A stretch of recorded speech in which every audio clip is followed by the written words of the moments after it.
quite a team, because on the advice of a doctor, we saw Dr. Gachagua last night and what he said. So although we may have wanted to come last night, but we realized that the second deputy president, Honorable Rigathi, needed a lot of time with the doctors. But this morning, we are privileged that Dr. Gachagua has allowed some of us to see him. I have been able to see him along with Mheshimiwa Eugene Wamalwa and Senator Nyutu on behalf of the senators who are here. So we thank God that he looks stable, and of course it is upon the doctors to continue concluding the investigations that they were doing. So that is what we can say as of now.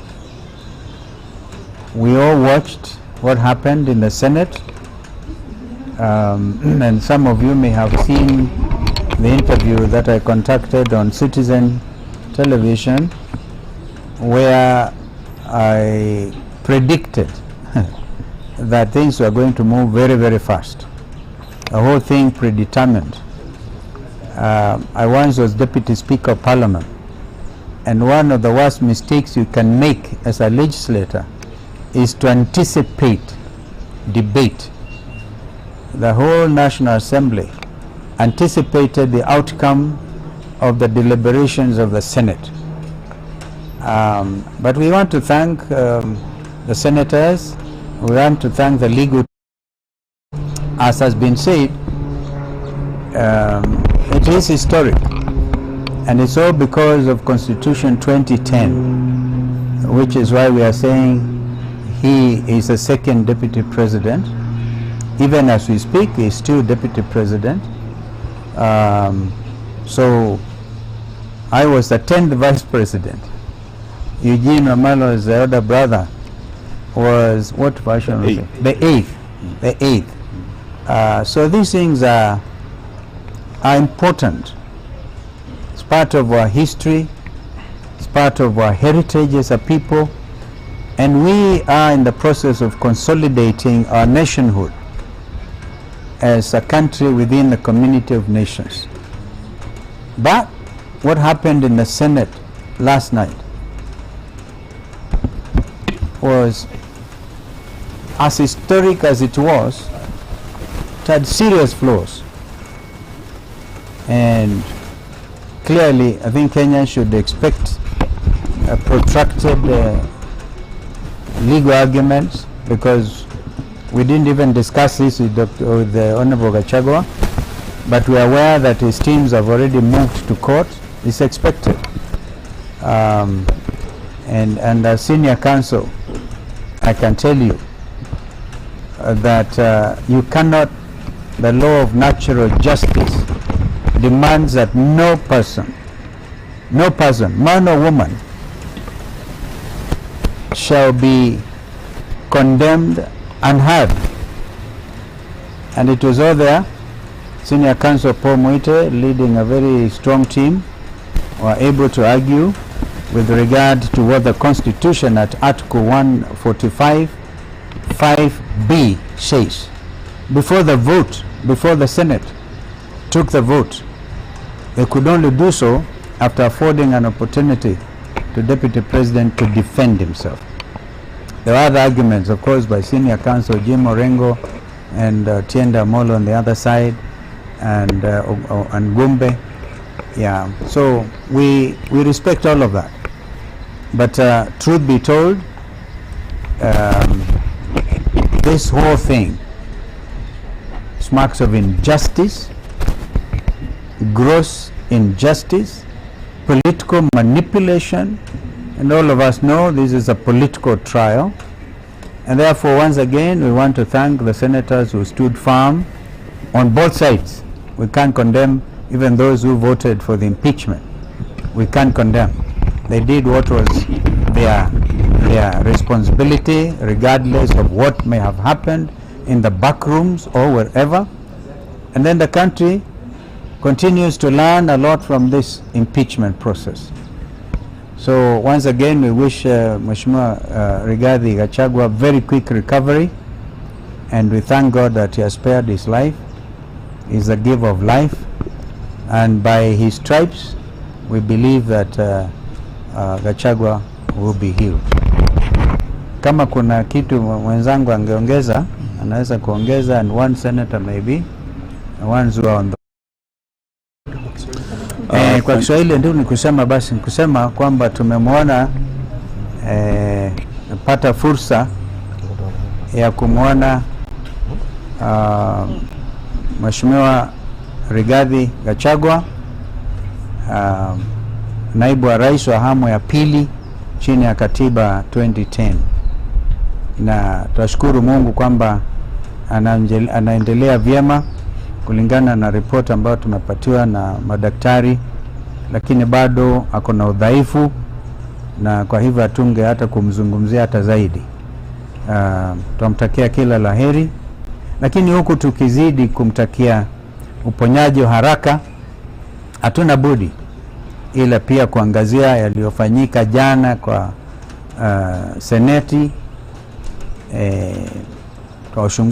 Tuwapongeza wale maseneta ambao walichukua msimamo wa kikatiba, lakini kama wanasheria, mimi mwenyewe najiunga wazi na yale ambayo Mheshimiwa Senior Counsel Paul Mwite aliyazungumzia ya sheria kikatiba na mambo yao, na hayo maneno ni wazi yataangaziwa kindani sana kwa mahakama. And we continue to insist that the last line of defense for the future of this country remains our judiciary. So we want to urge that justice reign, even though the heavens may fall, but may justice reign. May justice reign in our courts. May there be men and women able to avoid a situation of state capture. As we have said, this country's economy is under state capture. I have said it openly before that the legislature itself is under capture executive, and we will, as a people's loyal opposition, continue to talk to Kenyans, have conversations about that fearlessly, knowing that this is a country under God. My colleague can add something. Myself with the comments of Senior Counsel Stephen Kalonzo Musyoka, particularly on the issue of violation of the basic rules of natural justice. And he has said one of those basic principles of natural justice is that no one should be condemned unheard. Yesterday was a sad day for this country because His Excellency Rigathi Gachagua, who had submitted himself to the jurisdiction of both houses of parliament and never missed a sitting, never was late, both in the National Assembly and in the Senate. And even when he was given the opportunity to sit as his charges were being read to him, he chose to face his accusers on his feet rather than on his knees. And he stood throughout the reading of the 11 charges. The last 2 weeks must have been very stressful for him. And as a human being, there's only so much stress you can take. His doctors have told us here today that when he was admitted here, he had serious chest pains. In fact, he had very high blood pressure. The stress he had gone through, he was short of getting a stroke. But they admitted him, they have managed him overnight. And we thank Dr. Gikonyo and his able team of doctors for the good care they have given His Excellency Rigathi Gachagua. But for Parliament, if we ever doubted that our Parliament is under capture by the executive, a very overbearing executive. Last night was our evidence. Our parliament is dancing to the tune of the executive, both the National Assembly and the Senate. There was no reason why these proceedings could not have been postponed until Saturday. What was the hurry? When Speaker Kingi withdrew to his chambers, what were his instructions? We suspect and we believe he was told by stroke of midnight, you must be done with this man. And that is what happened.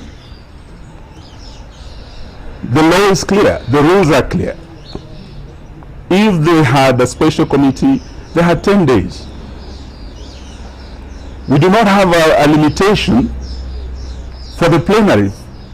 Why was the Senate hired to crucify this man and bury him politically? All we can suspect is that Mutuse was just a hired assassin on a mission, and that was evident throughout cross-examination. And we must thank His Excellency the Deputy President lawyers. They brought out the truth that, and this is what Senator Wambua asked Mutuse, whose motion is this? You could tell he was not the owner of the motion. He was just a gun for hire, and through cross-examination that became very evident.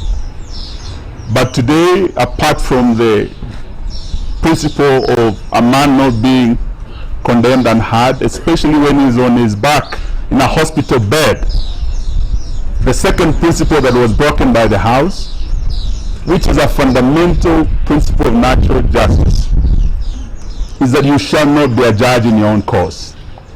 The rule of bias is a very basic principle of natural justice.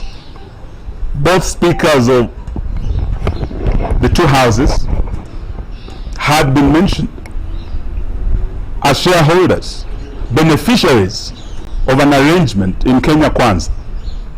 They are interested parties. And one of them had, in fact, before the matter appearing before him, Speaker Wetangula, I think, was in Machakos County, when he showed his bias on a matter coming before him, he had already pronounced himself as to what should happen to Rigathi Gachagua, who was going to appear before him. Open bias was shown by the Speaker, Wetangula, Deputy Speaker, Sholei, Majority Leader, Kimani Ichung'wah, the Chief Whip, Osoro, and there couldn't have been a fair trial for Rigathi. So today we want to say this, that as a country we missed an opportunity to showcase that we have one of the best constitutions, not in Africa, in the world, the most progressive. Last night it was being tested. As a country under the rule of law, we should have respected and observed the two principles, fundamental principles of natural justice, and we let our country down. However, all is not over. As His Excellency has said, our last line of defense is the judiciary. We pray and we hope, as His Excellency's team appears before court, they will do justice. And this is what the Senate should have done. They were not politicians last night. They were jurors. They were judges. They should have been fair. They should have allowed time for Gachagua to defend himself. But this will be a basic ground upon which I believe the decision of the House can be invalidated and justice shall be done. This, we want to say thank you to our senators. Our leader in the Senate, Senator Wambua of Kitui, I think captured everything Azimio stands for. Our leader in the National Assembly, Honorable Robert Mbui, spoke for all of us as Azimio.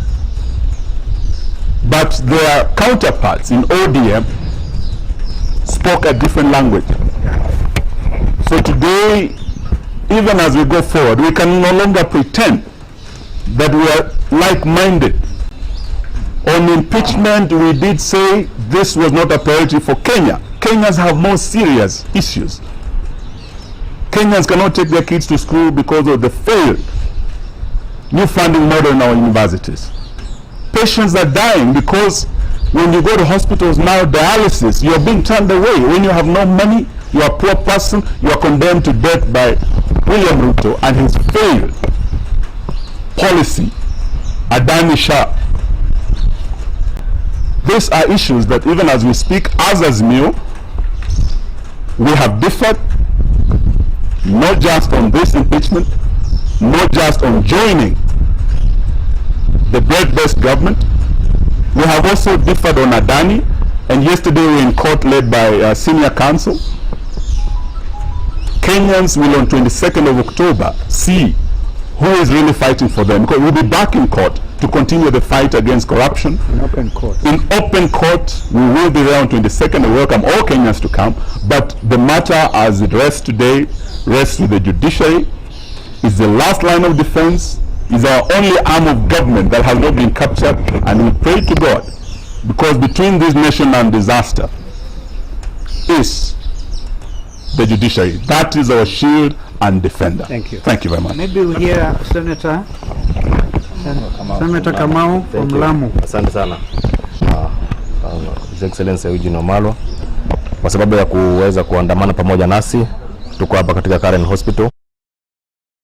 Tumekuja hapa asubuhi ya leo kuja kuona His Excellency the Deputy President Rigathi Gachagua, ambaye nyote mnajua kwamba kuanzia jana aliweza kuletwa hapa akiwa mgonjwa na anaendelea kupata matibabu. Tumeweza kuongea na daktari ambaye anamhudumia na amesema kwamba bado matibabu inaendelea, na kwa sasa hawezi kuweza kuongea kwa sababu anaendelea na matibabu. Jambo nataka niseme ni kwamba jana, mnajua vile ilitendeka ya kwamba naibu wa rais Rigathi Gachagua alikuwa aweze kuingia katika bunge la Senate, aweze kujitetea kutokana na mashtaka ambayo alikuwa amekelewa na Mutuse, na mnajua kwamba haikuwezekana kwa naibu wa rais kuja kujitetea kwa sababu aliweza kugonjeka kabla ya yeye kuja kujitetea katika jumba letu la Senate. Nataka niseme kwamba ni jambo ambalo lilihuzunisha zaidi kuona ya kwamba Mheshimiwa naibu wa rais aliweza kuhukumiwa bila kusikizwa. Hilo ni jambo ambalo limeweza kushangaza sana nchi yetu ya Kenya, kwa sababu sheria inasema kwamba kila mtu ako na haki ya kusikizwa. Kama umeshtakiwa uko na haki ya kujitetea, lakini tunaona kwamba hakupata nafasi na haki ya kujitetea. Sisi tuliweza mawakili wake waliweza kuomba nafasi apewe mpaka kesho, siku ya Jumamosi, aweze kuja kujitetea katika lile bunge, na baada ya sisi kujaribu kuunga jambo hilo mkono halikuwezekana. Waliendelea na kazi ambayo walikuwa wameamua kufanya, na nataka niseme ya kwamba tulijaribu kwa uwezo wetu, lakini tulishindwa kwa sababu kule bunge ni numbers ambazo zinafanya kazi. Nataka niwashukuru sana wale senators wa kutoka mlengo wa Wiper Democratic Movement ambao walisimama na sisi katika hii vita ya kutetea naibu wa rais kutokana na mashtaka ambayo sisi tulipoyasoma tuliona kwamba ni mashtaka ambayo hayakuwa na mwelekeo, na walisimama na sisi na tuliweza kupambana vile tuliweza. Lakini tunasema kwamba tunaombea naibu wa rais afueni ya haraka wakati ambapo wanaendelea kupata matibabu katika hospitali ya hapa Karen Hospital, na anajua kwamba Mwenyezi Mungu ataweza kumsaidia na ataweza kutoka hospitali na ataendelea kuweza kufanya kazi yake. Mimi nataka niseme ya kwamba ni jambo ambalo ni la huzuni sakilisha watu wa kaunti ya Lamu, na waliniambia kwamba nisimame na naibu wa rais. Nilisimama na yeye mpaka mwisho kulingana na mujibu na haki ya watu wa kaunti ya Lamu. Nataka nishukuru sana watu ambao walinituma katika hili bunge la Senate kuwawakilisha, na wanapotoa sauti ni wajibu wangu kama kiongozi kuona kwamba nimesimama na vile ambavyo wananchi wa kaunti ya Lamu wamenituma kufanya. Asante sana. Asanteni. I think that's okay. Tayari umetaja kuna brigade kama DP. Tayari kuna jina jingine ambalo limependekezwa na Rais William Ruto ambalo ni jina la wakili. Hili linatuweka wapi kama taifa na kama wakili? Kutajwa ni one thing na kuidhinishwa ni jambo lingine. Hivi tunavyozungumza, His Excellency Rigathi Gachagua is the second deputy president of the Republic of Kenya, but we shall see what happens going forward.